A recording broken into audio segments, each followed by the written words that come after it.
सुना है जहां बर्फ पड़ती है, उस गांव की कच्ची गलियों में सरे शाम अंधेरे उतर आते हैं।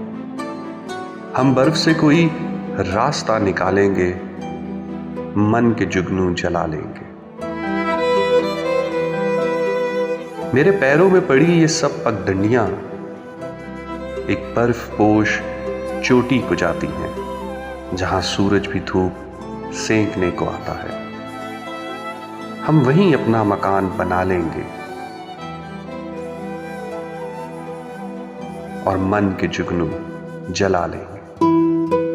अभी रास्ते कठिन और मंजिलें सराब हैं। अभी मेरी राहों में जाने कितने सहरा, कितने जंगल आबाद हैं। हम इन्हीं जंगलों को दोस्त बना लेंगे और मन के जुगनू जला लेंगे। इस गांव में मेरा पुराना कच्चा स्कूल है, जिसकी दीवारों पर आज भी एक नाम लिखा है। चलो एक बार फिर बर्फ से इन सभी तख्तियों को धो डालेंगे और स्कूल से परे ढलती शाम में हम मन के जुगनू जला लेंगे।